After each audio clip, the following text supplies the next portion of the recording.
नाज़रीन, महाराष्ट्र में कांग्रेस एनसीपी इत्तेहाद को झटका लगा है। आपको बता दें, अब प्रकाश अंबेडकर की पार्टी अकेले लोकसभा इंतखाब लड़ेगी। प्रकाश अंबेडकर ने इस बात का ऐलान किया है। उन्होंने कांग्रेस को नर्म हिंदुत्व की पार्टी कहा है।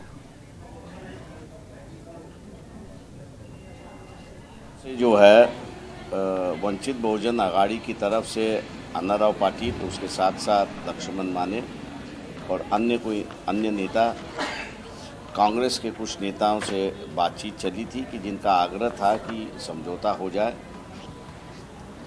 कांग्रेस को जो है वो एक नया फॉर्मूला हमारी तरफ से वंचित बहुजन आघाड़ी की तरफ से पेश किया गया, जिसमें ये कहा कि 22 उम्मीदवार जो है वो हम लोग ने अनाउंस किए हैं, जिसको हम लोग आज विड्रॉ नहीं कर सकते। लेकिन 22 उम्मीदवारों में से अगर कांग्रेस 22 के 22 भी लेती है या इनमें से कुछ भी कांग्रेस लेने के लिए तैयार है, कांग्रेस पार्टी उनको अगर एबी फॉर्म और सिंबल देने के लिए तैयार है तो हमारी हरकत नहीं है और ड्यूटी चलनी चाहिए, ऐसा हम लोग ने कहा।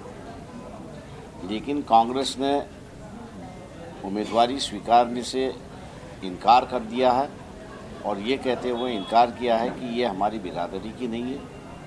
कांग्रेस पार्टी को हमने ये समझाने की कोशिश की कि ये जिस तरह से डेमोक्रेसी की सोशलाइजेशन होना ज़रूरी है, उसी मुताबिक हम लोग ने ये उम्मीदवारी दी है।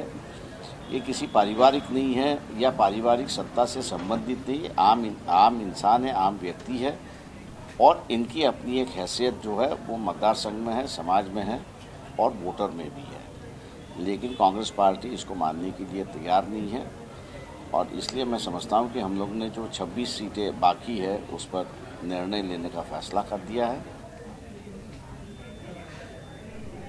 आगे बढ़ते हैं। मरकजी वजीर मेनका गांधी रिवायती पीलीभीत सीट से इस बार चुनाव नहीं लड़ना चाहती।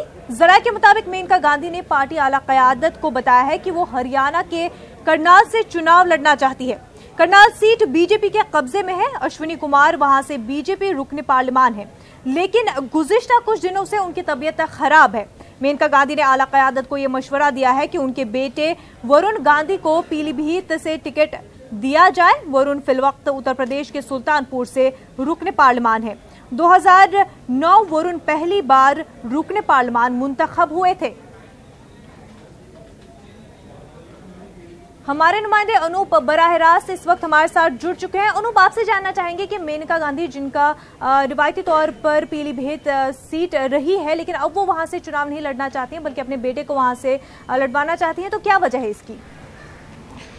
देखिए, बता दूं कि सूत्रों के मुताबिक मेनका गांधी ने बीजेपी के आला कमान को ये कह दिया है कि वो पीलीभीत से चुनाव नहीं लड़ना चाहती है। इसके दो वजह बताए जा रहे हैं। एक तो कि सुल्तानपुर से सांसद हैं उनके बेटे वरुण गांधी, लेकिन वरुण गांधी का पिछले दिनों बीजेपी संगठन में ग्राफ काफ़ी कम हुआ है। आपको बता दें कि बीजेपी के महासचिव हुआ करते थे वरुण गांधी, लेकिन पिछले 4 सालों से उन्हें पार्टी का कोई भी कार्यभार नहीं दिया गया है, कोई जिम्मेवारी पार्टी में नहीं है, ना ही उन्हें कोई कार्यक्रम में बहुत ज़्यादा तवज्जो दी जाती है। तो ऐसे में कहा जा रहा था कि सुल्तानपुर से वरुण गांधी को टिकट नहीं दिया जाएगा। ऐसे में मेनका गांधी ने ये पार्टी आला कमान को कहा है कि वो दूसरे सीट से चुनाव लड़ना चाहती हैं, पीलीभीत से वरुण गांधी को टिकट दिया जाए। मेनका गांधी ने जो इच्छा जाहिर की है उसके मुताबिक वो चाहती हैं कि हरियाणा के करनाल सीट से उन्हें पार्टी लड़वाए। हालांकि ये जो सारी चीज़ें हैं वो हरियाणा यूनिट को भेजा जा चुका है। जो सूत्र बता रहे हैं कि अभी तक सहमति नहीं बन पाई है, लेकिन इतना तय है कि वरुण गांधी को लेकर के पार्टी ये मन बना चुकी है कि सुल्तानपुर से उन्हें दोबारा टिकट नहीं दिया जाएगा। जी अनूप, और क्या अभी तक आला कमान से इस पूरे मामले को लेकर कोई रिएक्शन सामने आ पाया है? देखिए, 5-6 दिनों में केंद्रीय चुनाव समिति की बैठक होगी प्रधानमंत्री नरेंद्र मोदी और पार्टी अध्यक्ष अमित शाह की अध्यक्षता में, और उसी समय ये पता चल पाएगा कि कौन उम्मीदवार कहाँ से उम्मीदवार खड़ा होता है, कौन सी सीट किसको कहाँ मिलती है। लेकिन इतना तय है कि जिस तरीके से उत्तर प्रदेश के बारे में कहा जा रहा है कि जो मौजूदा सांसद हैं उसमें से 20 से 25 उम्मीदवारों का टिकट काटा जा सकता है, जिससे पार्टी बहुत ज़्यादा खुश नहीं है। अभी पार्टी को लगता है कि वो फिर से चुनाव नहीं जीत सकते। तो इसी क्रम में ये देखना चाहिए, पार्टी को लग रहा है कि सुल्तानपुर सीट से शायद वरुण गांधी को जीत ना मिले, और यही वजह है कि मेनका गांधी इस बात को भांप चुकी है। और मेनका गांधी ये कह रही है कि पीलीभीत सीट जो कि परंपरागत सीट रही है, हालांकि वरुण गांधी पहले से भी वहां से वो चुनाव जीत चुके हैं, तो मेनका गांधी चाहती हैं कि वरुण गांधी पीलीभीत से चुनाव लड़ें और खुद हरियाणा, चूंकि वो हरियाणा से हैं इसलिए हरियाणा से चाहती है कि फिर से। बहुत बहुत शुक्रिया आपका तमाम जानकारी के लिए। आसाम एनसीआर मामले को लेकर के सुप्रीम कोर्ट ने इलेक्शन कमीशन से इस्तिफसार किया। अदालत ने पूछा कि उन अफराद का क्या होगा जिनका नाम जुलाई में एनआरसी में शामिल नहीं हुआ था। 1 जनवरी 2018 से 1 जनवरी 2019 तक वोटर लिस्ट में जोड़े और घटाए गए हैं। अब मामले की अगली समाअत 27 मार्च को होगी।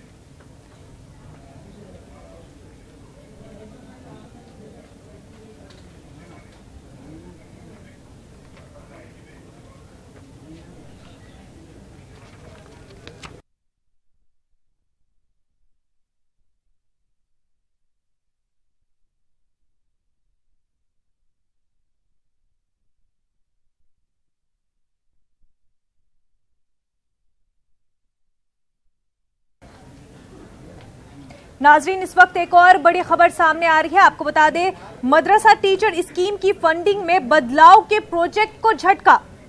यूपी हुकूमत ने 40% का बकाया देने से इनकार किया। 2016 से 17 और 2017 से 18 का बकाया देने से यूपी हुकूमत ने इनकार किया। वजारत फरोग़ इंसानी वसाइल ने स्कीम में की थी तब्दीली। नई स्कीम में 40% रियासत को देना था, जबकि 60% मरकज को फंडिंग करना थी। नाज़रीन, आपको बता दें, यूपी में 30,000 से ज्यादा टीचर्स इस स्कीम के तहत हैं।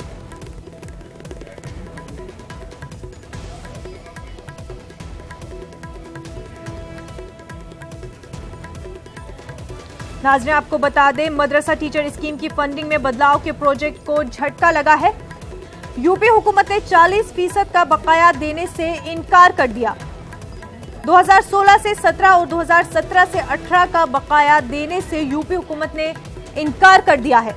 आपको बता दें, वजारत फरोग़ इंसानी वसाइल ने इस स्कीम में तब्दीली की थी। नई स्कीम में 40% रियासत को देना था, जबकि 60% मरकज को फंडिंग करनी थी। आपको बता दें, यूपी में 30,000 से ज्यादा टीचर्स इस स्कीम के तहत हैं। हमारे नुमाइंदे खुर्रम शहजाद इस वक्त हमारे साथ जुड़ चुके हैं। खुर्रम, आपसे इस पूरे मामले पर तफसीलात से जानना चाहेंगे। देखिए, ये मामला था कि जब हुकूमत ने पिछले साल 2019 के लिए एक गाइडलाइन जारी की थी 2 सितंबर 2018 में, कि अब इस स्कीम का जो की शक्ल होगी, उसकी फंडिंग होगी, वो 100% नहीं होकर के, यानी कि मरकज उसकी 100% फंडिंग नहीं करेगा, बल्कि रियासतें उसकी 40% फंडिंग करेंगी और मरकज जो है 60% फंडिंग करेगा। अब तक ये स्कीम मरकज की 100% फंडिंग के तहत चल रही थी। इस तब्दीली को नाफिज करने की कोशिश की गई और उसके तहत तमाम रियासतों को अपना जो है प्रोजेक्ट ये भेजा गया और उनसे कहा गया कि वो इसको लागू करें। उत्तर प्रदेश की तरफ से सबसे पहले इनकार हुआ है और खास बात यह है कि जो वहाँ के मिनिस्टर हैं लक्ष्मी नारायण, उन्होंने साफ कर दिया है कि जो पुराना बकाया है, हम 2018-19 से इसको नाफिज कर सकते हैं, लेकिन पुराना बकाया साल 2016-17 का 17-18 का जो बकाया है वो हम इसको नाफिज नहीं कर सकते, क्योंकि इसको हमें जाकर के फाइनेंस में। जी बिल्कुल, बहुत बहुत शुक्रिया आपका तमाम तर जानकारी के लिए। नाज़रीन, जम्मू कश्मीर के जिला कुपवाड़ा इलाके टंगडार में गुज़िश्ता रात एक हादसा हुआ है। खूनी नाला टंगडार के करीब हुए इस हादसे में 3 अफराद की मौत हो गई है। बताया जा रहा है बीती रात 5 अफराद कुपवाड़ा के चौकी बल से टंगडार की जानिब पैदल सफर कर रहे थे। रास्ते में सर्दी लगने की वजह से 3 अफराद की मौत हो गई। मकामी लोगों की मदद से आर्मी और पुलिस ने उन अफराद को रेस्क्यू किया। करना कुपवाड़ा रोड गुज़िश्ता 1 माह से बंद है।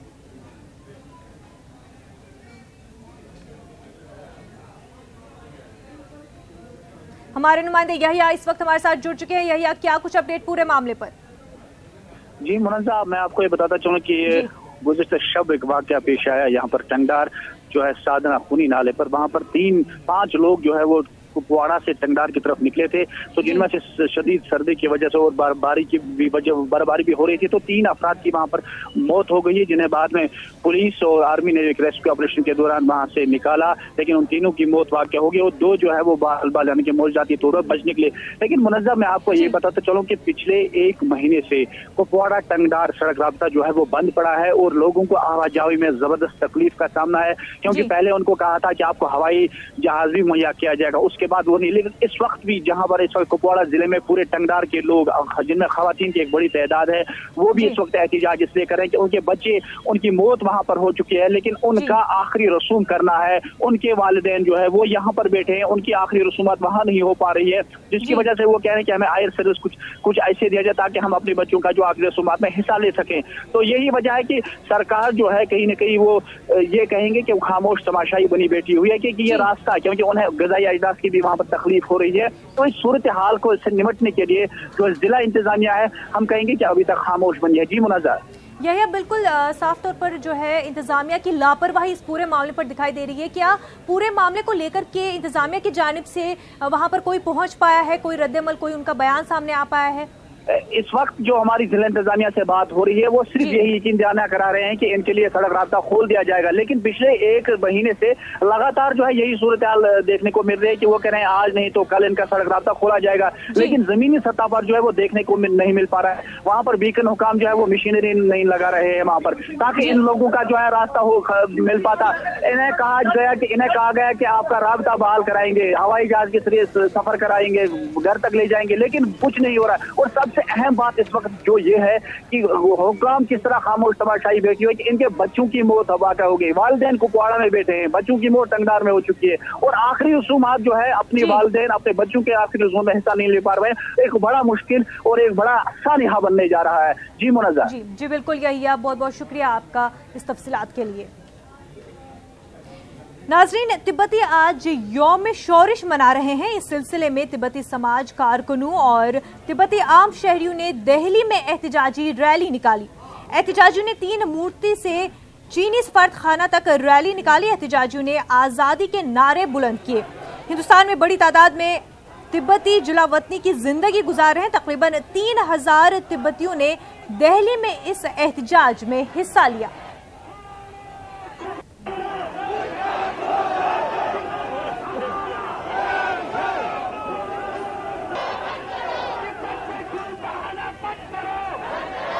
अपनी आज़ादी के लिए प्रोटेस्ट कर रहे हैं। चीन में जो अत्याचार हो रहे, जो मानव अधिकार नहीं है, इसके लिए हम लोग ये आवाज़ उठा रहे हैं कि हमें मानव अधिकार मिले। चीन में जो अत्याचार हो रहा है वो ना हो, इसलिए हम लोग आवाज़ उठा रहे हैं। आज के दिन में ये हमारी बुलंदी आवाज़ है कि हमको आज़ादी चाहिए। इसके लिए हम लोग आज प्रोटेस्ट कर रहे हैं सारे भारत देश में कि भारत सरकार भी हमें साथ दे और जितना भी हो हम लोग को साथ दे, इसलिए हम लोग आवाज़ कर रहे हैं। नाजरीन, न्यूज़ रूम लाइव में इतना ही। हमें दीजिए इजाजत। आदाब।